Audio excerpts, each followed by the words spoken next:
Good morning and good luck. And welcome back to Good Luck with Gino. I'm your host, Gino.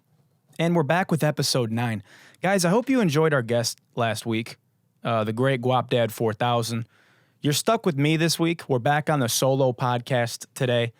And, we're going to have guests on here every once in a while. I'm going to mix it up. You're going to have some music people, some tech people, just some funny, brilliant people that I know. And we're going to keep you on your toes, right? Today, I am rocking the gold chain instead of the tennis necklace.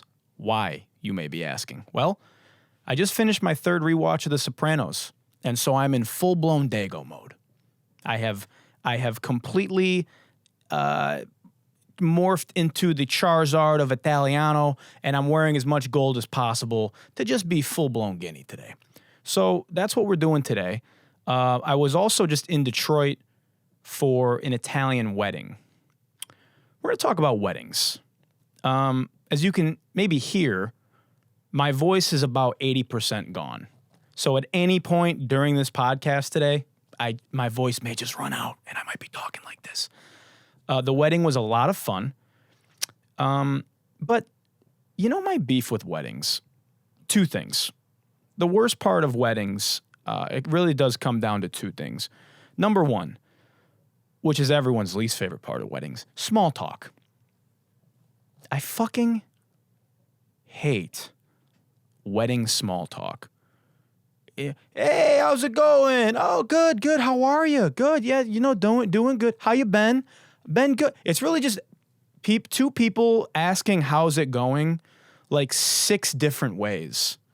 Back to back, and just finding different ways to rephrase how's it going for as long as they can go until one person's like, okay, well, it's literally like, hey man, how you been? Oh, I've been great, man. Just this is literally every wedding conversation ever. Hey man, how's it going? Good, it's going good. How you been? Oh man, I've been great. Just working. Just how about you? Yeah, staying busy. Yeah, well, staying busy. That's good, right? Being busy. Yeah. How have you been? What's good with you? Man, I've been good. I've just been, eating good and yeah. Are you still with, yeah, I'm with, so-and-so. Where, and how's she good? And literally it's just, and then you're just both trying to find the exit, right? You're both trying to find the exit. And that's pretty much every wedding conversation that you're gonna have. They're gonna ask you about work, and it's exhausting. It's exhausting. So that's the majority of the wedding. The other part of the wedding that I personally hate, I dread this every fucking wedding. The wedding speeches before the dinner.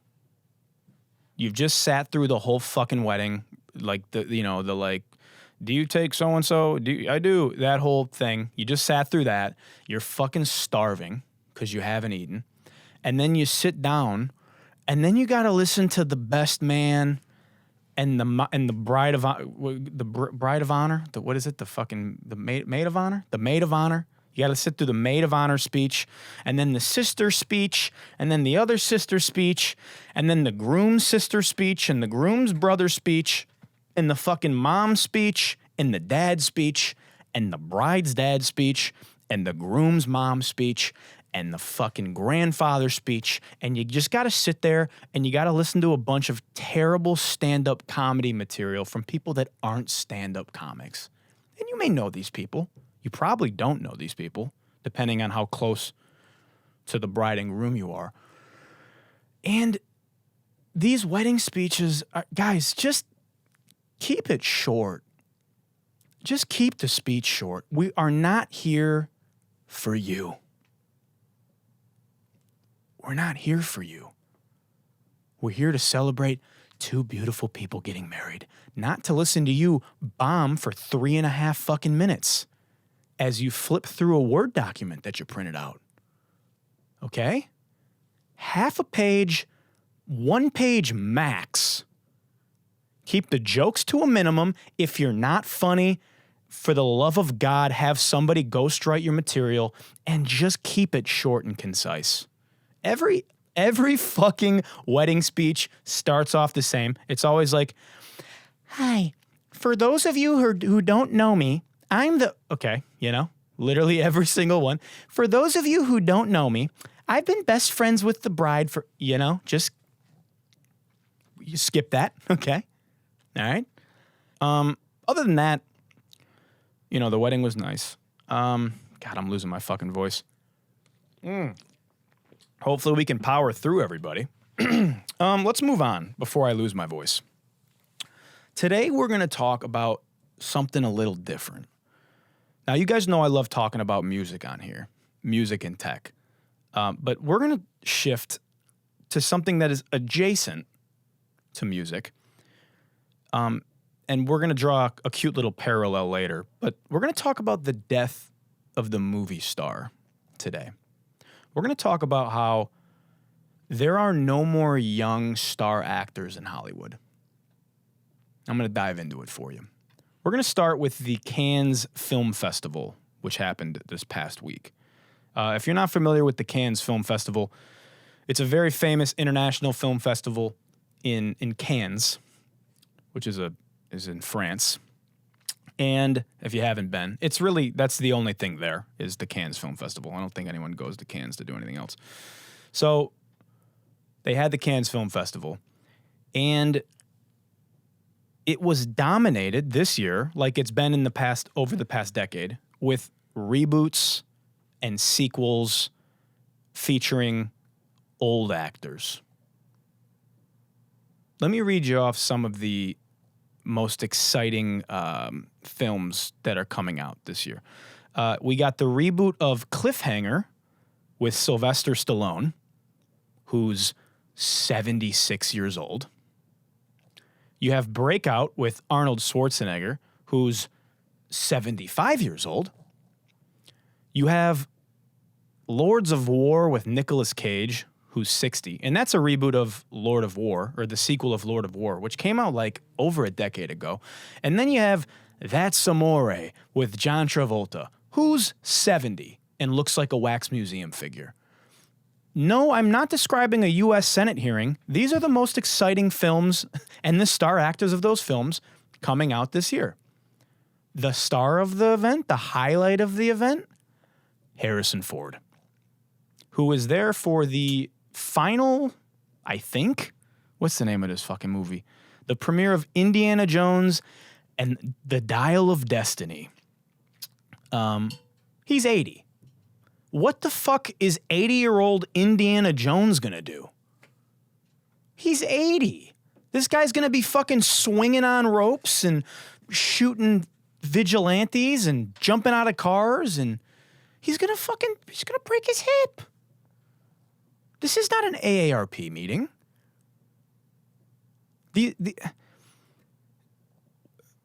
They're just, what's happening here, it's a phenomenon. And it's kind of been happening under everybody's nose. And I don't know if you've started to notice. I've started to take notice the past couple of years.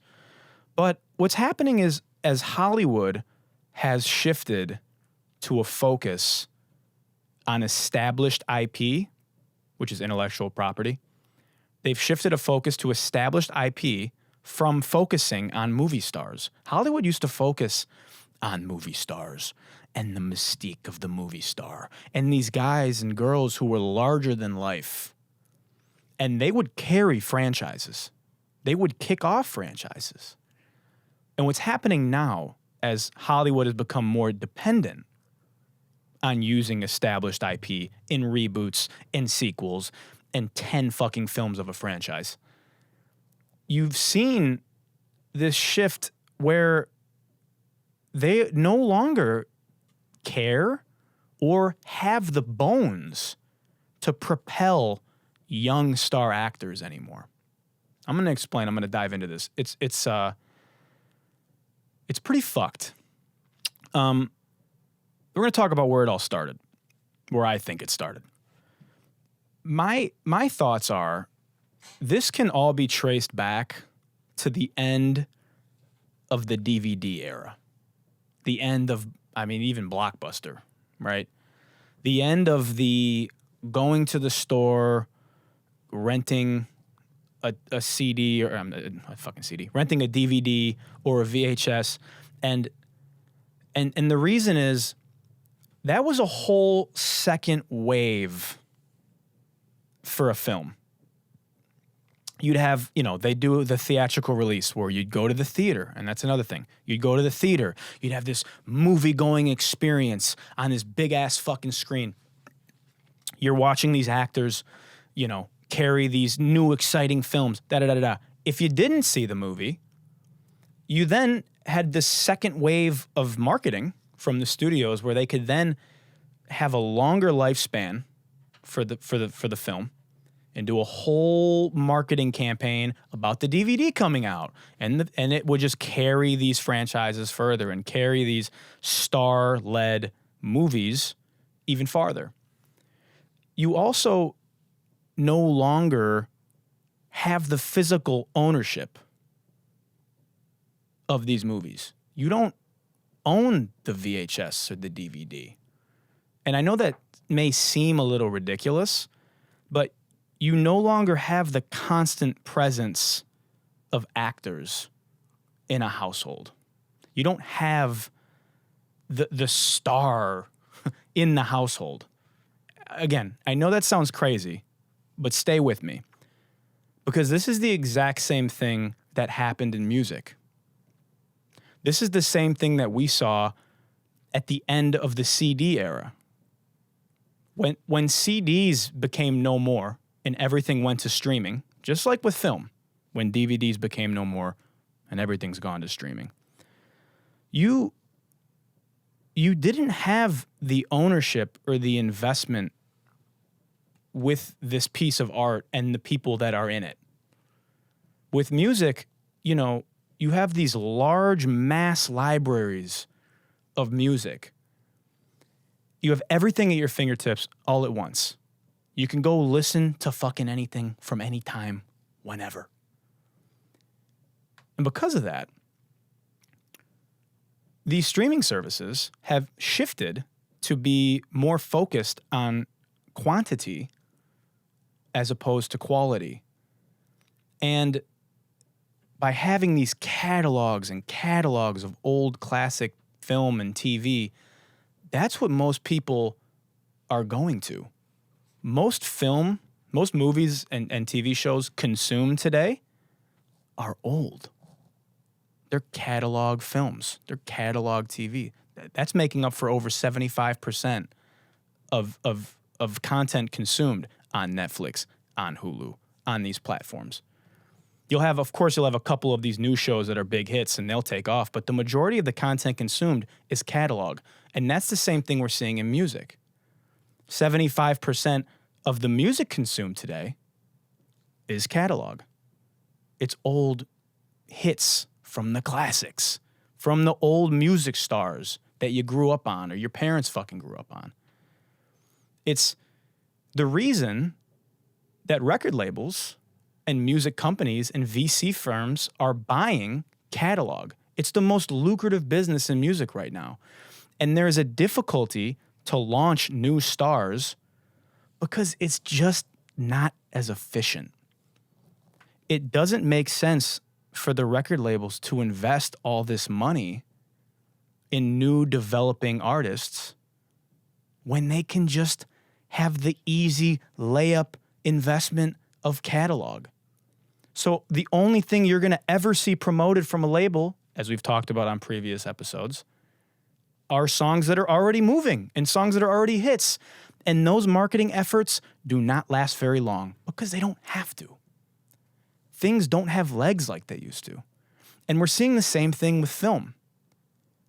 For a movie studio, it doesn't make sense to roll the dice and take a risk on a new piece of IP, a new series surrounding a new young actor who's had a couple hits under their belt.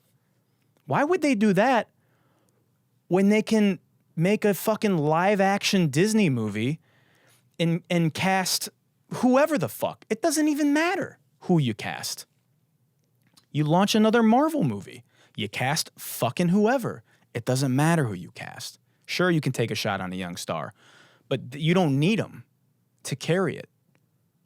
And, you know, back in the day, Hollywood used to build franchises around young rising stars to launch their careers and cement them and cement the franchise.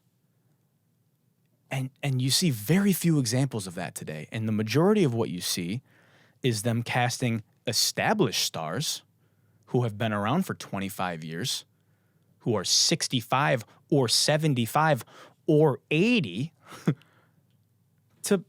to play these roles of these old established IP because they're safe. They're not risky.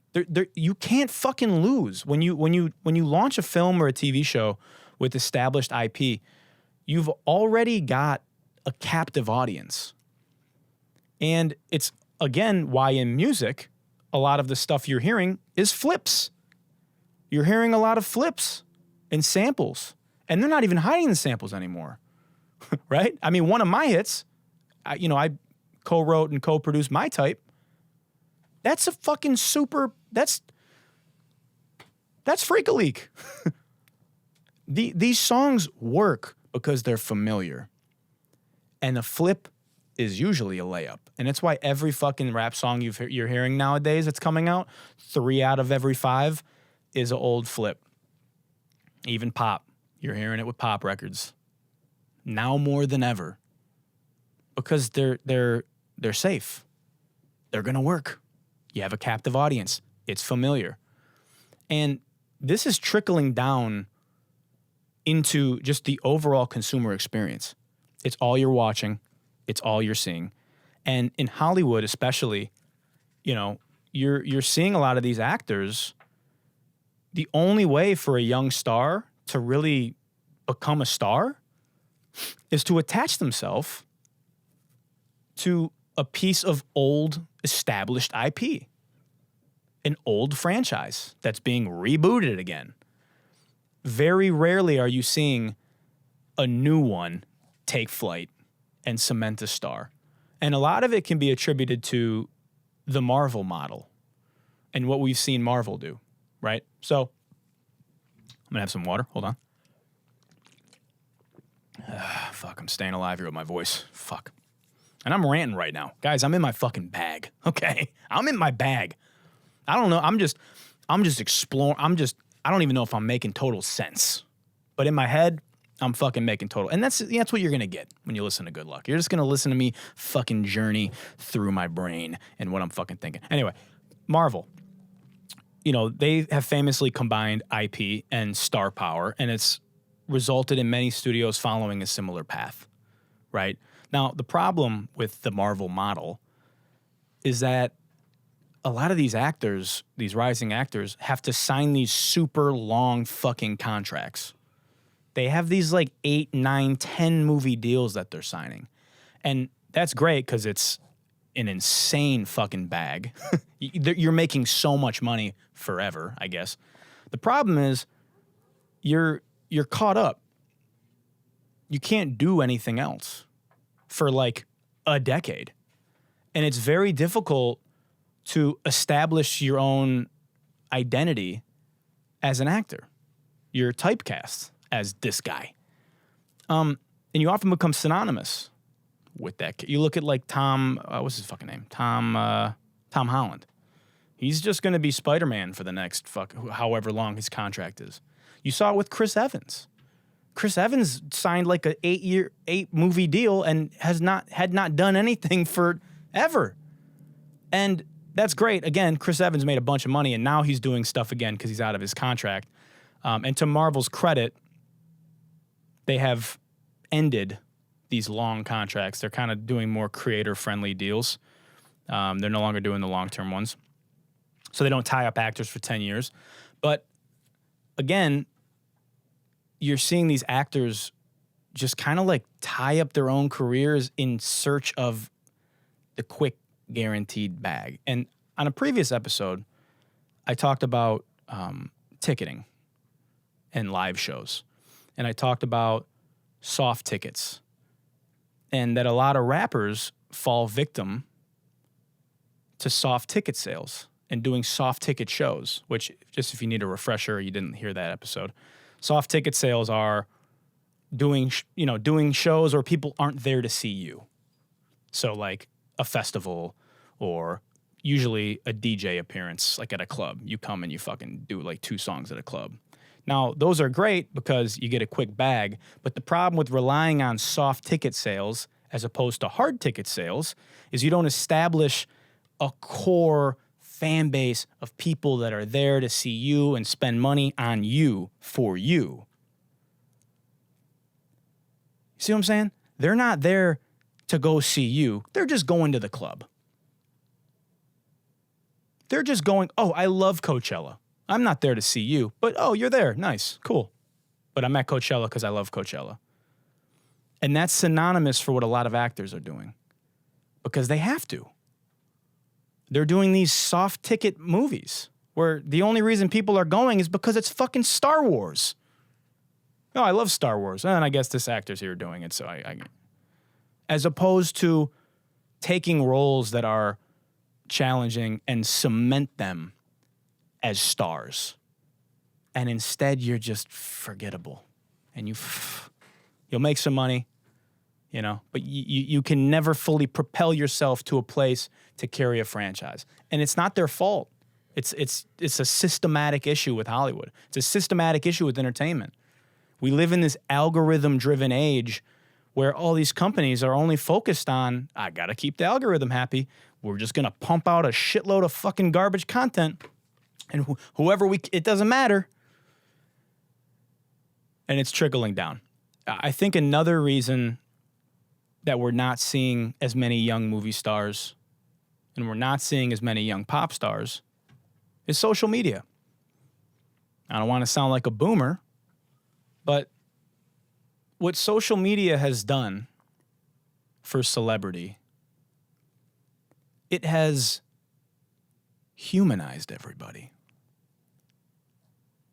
Now, initially, this is like, oh, great, cool. Stars, they're just like us. Oh, I love watching Kate Hudson do a fucking TikTok trend. Oh, I love cooking with Michael B. Jordan, right?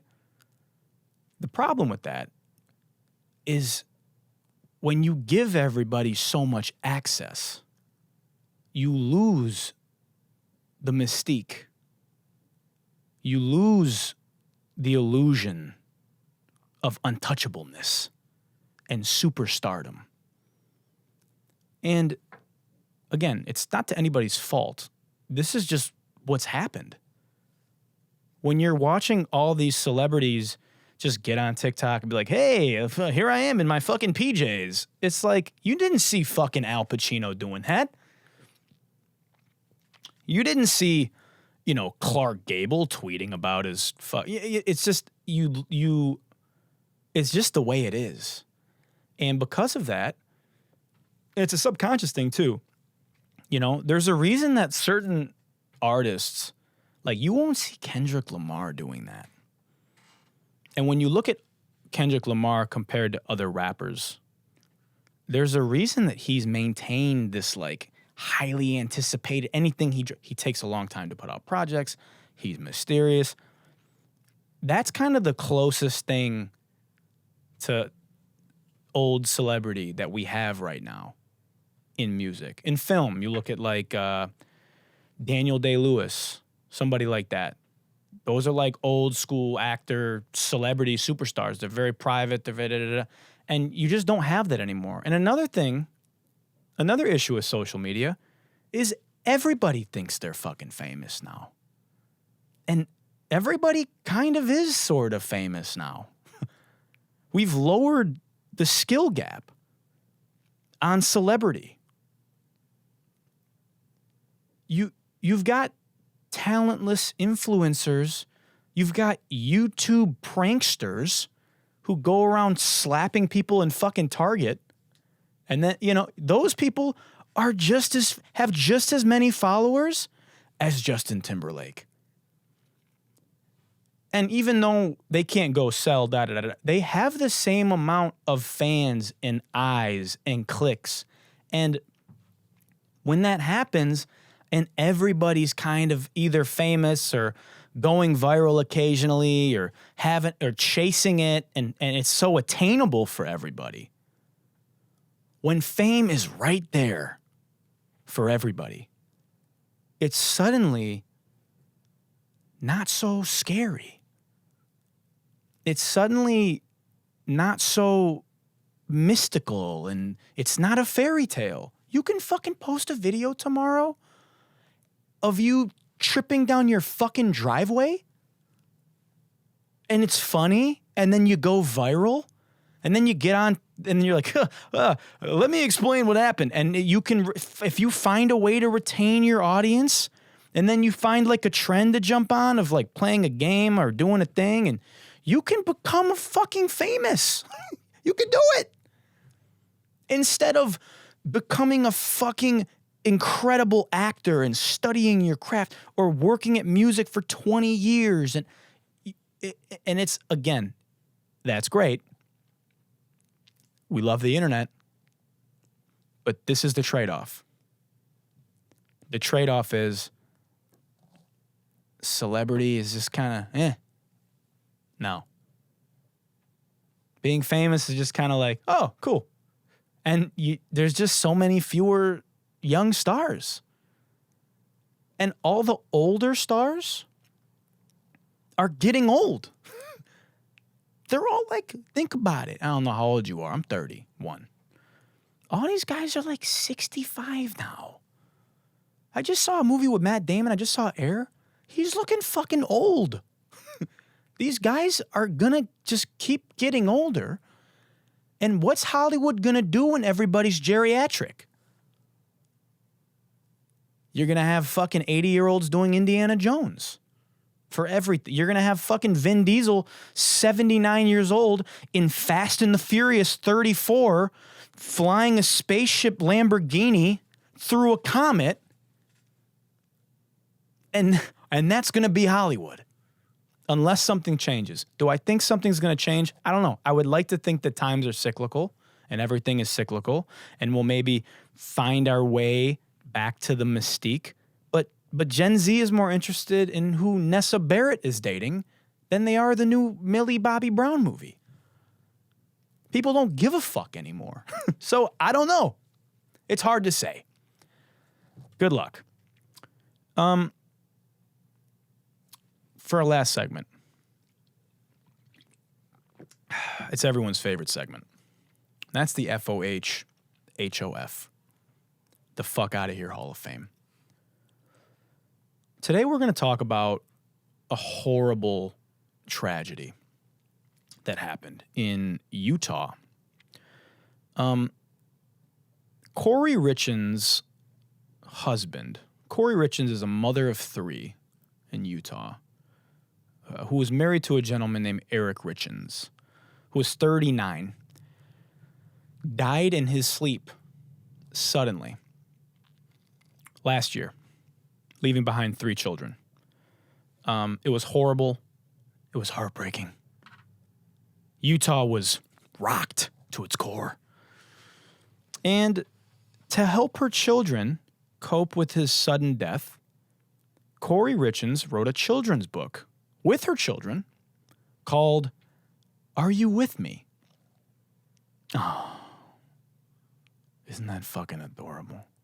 It's got like a little father angel flying in the air over a young child. And it's about, learning to cope with the loss of a loved one and just to know that they're still there with you. So Corey Richins, who spells her name like a fucking idiot, also, Kouri, goes on a little book tour of this book after her husband tragically died. And she goes on, what's this fucking news station? It's called Good Things Utah. And she goes on a book tour about her book. Well, the problem with this little book tour is it comes out that she murdered him. She murdered her husband. They found 5 times the lethal dose of fentanyl in his system. And it turns out he wasn't a drug addict. And it came out that she bought a bunch of fucking fentanyl and poisoned him. She slipped him 5 times the lethal dose into a cocktail that she made for him in March of 2022. Now, years before, Corey Richins bought 4 life insurance policies on her husband's life for over $2 million. Nothing suspicious there. That's totally normal to buy 4 life insurance policies for somebody randomly who's 35 at the time.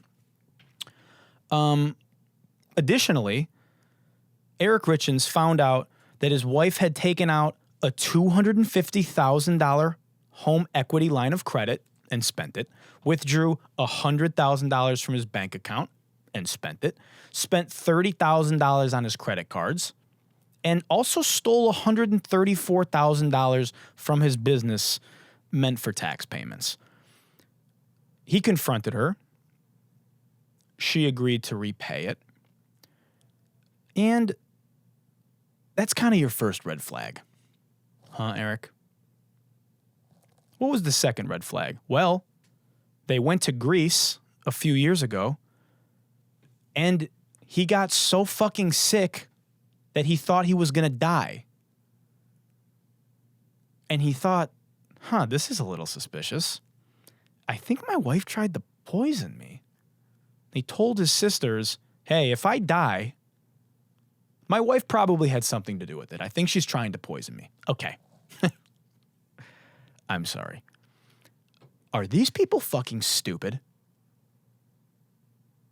If I even suspected that my wife tried to poison me after stealing $500,000 from me, I might be thinking about leaving, right? But he wanted to stick around for the children. An admirable father. Now, a month before he died, his wife left him a sandwich in his car on Valentine's Day. Here, honey, I love you so much. Wrote him a fucking love note and left him a sandwich in his car. Eats the sandwich. Immediately after eating the sandwich, breaks out into hives, can't breathe, heart palpitating, grabs his son's EpiPen and fucking shoots himself and saves his life with the EpiPen. Tells his best friend, hey, I think my wife just tried to poison me again. What does he do? He stays with her. Let's recap. Wife steals $500,000. Wife tries to poison you on your romantic trip to Greece. Wife tries to poison you on Valentine's Day. You don't leave her. You tell your best friend and your sisters, I think my wife is trying to kill me. Now, your best friend, he sucks. Your sisters, what are you guys doing? Everybody was just like, well, if it's your life, Eric, you know. I don't mean to shit on the grieving, but what the fuck? Anyway, as if that's not bad enough, she tried to name herself the sole beneficiary of all of his life insurance policies right before he died. It notified him, like on email, hey, did you mean to change your life insurance policy to give everything to your wife? It notified him. So he went behind her back and changed it back and gave it all to his sister. This is like weeks before he died. He suddenly dies. Now, it turns out they were fighting about a mansion that she wanted to buy. She wanted to buy like a $2 million fixer-upper to flip. And he was like, hey, I'm not trying to... Eric had some money, turns out. Eric's like, I don't want to do that. They were arguing about it. He dies. The next day, she closes on the house. The day after her husband dies, she goes and buys the mansion in Utah. It's like a 10-bedroom mansion in Utah. And that's not enough for Corey, who spells her name Kouri.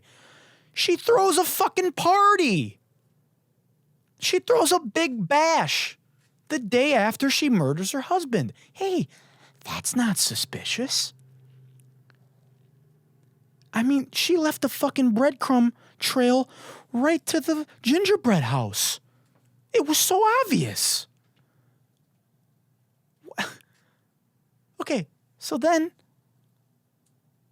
she has the fucking nerve, the unmitigated gall, to write this adorable children's book and go on a book tour about Are You With Me?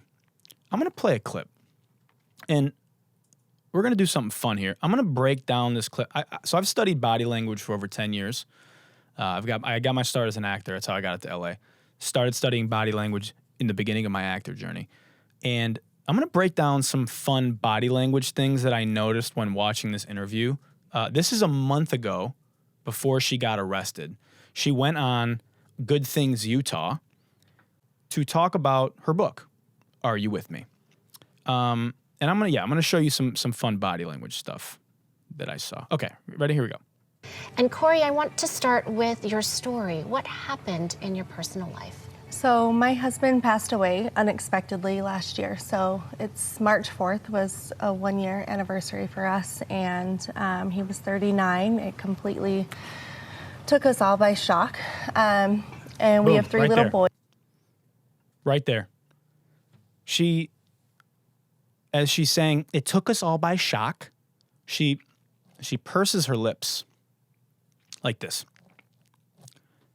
Now, this is a thing that people do subconsciously when they disagree with something. It's one of the parts of the face and a reaction from humans that they really struggle to hide because it's usually super subtle. And it's hard to notice. Now, obviously, I have the context of knowing that she murdered her husband. So I'm like looking for this stuff. But if you watch it, she purses her lips right when she says, it took us by surprise. She's literally disagreeing with her own statement. Watch it again. We're going to watch it one more time. Boys, 10, and he was 39. It completely took us all by shock. And we have 3 little boys. Yeah. I mean, just seems subtle, but let's keep watching. 10, 9, and 6. And, my kids and I kind of wrote this book on the different emotions and Okay, grieving. Look at this face. She makes this face. It's like a pouty face. It's a face of uncertainty. So whatever she's about to say after this is her trying to... She doesn't even believe what she's saying here when she makes this face. She's like searching for it. Let's rewind for processes a quick. Watch it again. Emotion of my kids and I kind of wrote this book on the different emotions and grieving processes that we've experienced last year. And trying to figure it out as she goes. Here's the really riveting one right here. Watch. Explaining to my kid, just because he's not present here with us physically, that doesn't mean his presence isn't here with us, and he's doing these things with us, and he's here for birthdays, and he's here for Christmas, and and it's just comforting to them to know that they're not living this life alone. Like, Dad is still here, it's just in a different way. The snarl face. She says Dad is still here, and she makes this snarl face. Now, something that you may not know, you can see emotion on both sides of the face. Most emotions are bilateral. So when you're happy, you see it on both sides of the face. When you're sad, you see it on both sides of the face. The only emotion that is unilateral is hate, disdain. Have you ever heard of the mean mug? Ugh, yuck. That is a unilateral emotion. So another thing, again, an emotion that people cannot hide very well is hate, because they'll, even if it's a subtle nostril flare, they'll show you when they have disdain. And she does it right here when she's describing that her husband's still here. Let's watch it again. he's, you know, here for birthdays and he's here for Christmas, and, you know, and it's just comforting to them to know that, you know, they're not living this life alone. Like, Dad is still here. It's just in a different way. Will I open? Again, so subtle, but a deadpan giveaway in retrospect. You can find that full interview online. It's pretty fucked. I mean, just what a psychopath. What an absolute sociopath to murder your husband.